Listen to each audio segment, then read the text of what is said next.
ಒಲಿಂಪಿಕ್ಸ್ನಲ್ಲಿ 117 ಕ್ರೀಡಾಪಟುಗಳು ಭಾಗವಹಿಸಲಿದ್ದು, ಆ ಪೈಕಿ 9 ಮಂದಿ ಕರ್ನಾಟಕದಿಂದ ಭಾಗವಹಿಸಲಿದ್ದಾರೆ. ಈ 9 ಮಂದಿಗೆ ಸಿಎಂ ಸಿದ್ದರಾಮಯ್ಯ ತಲಾ 5 ಲಕ್ಷ ಪ್ರೋತ್ಸಾಹಧನ ಮಂಜೂರು ಮಾಡಿದ್ದಾರೆ.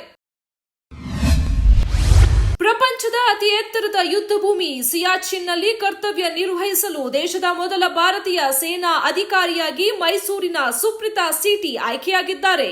ಸುಪ್ರೀತಾ ಅವರು ಮೈಸೂರಿನ ಜೆಎಸ್ಎಸ್ ಕಾನೂನು ಕಾಲೇಜಿನಲ್ಲಿ LLB ಪದವಿ ಹಾಗೂ NCC ಏರ್ವಿಂಗ್ C ಸರ್ಟಿಫಿಕೇಟ್ ಪಡೆದಿದ್ದರು.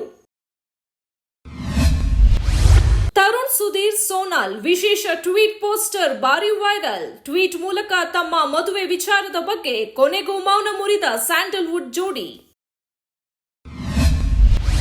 ಕಣ್ಸನ್ನೆ ಹುಡುಗಿ ಪ್ರಿಯಾ ವಾರಿಯರ್ ಕಂಠದಲ್ಲಿ ಕನ್ನಡದ ಹಾಡು ವಾವ್ ಎಂದ ಸಂಜಿತ್ ಹೆಗ್ಡೆ. ರಾತ್ರೋರಾತ್ರಿ ತನ್ನ ಕಣ್ಸನ್ನೆಯಿಂದಲೇ ನ್ಯಾಷನಲ್ ಕ್ರಶ್ ಆಗಿದ್ದ ಪ್ರಿಯಾ ವಾರಿಯರ್ ಯಾರಿಗೆ ತಾನೇ ಗೊತ್ತಿಲ್ಲ, ಈಗ ಕನ್ನಡದ ಹಾಡು ಹಾಡುವ ಮೂಲಕ ಕನ್ನಡಿಗರ ಹೃದಯ ಗೆದ್ದಿದ್ದಾರೆ.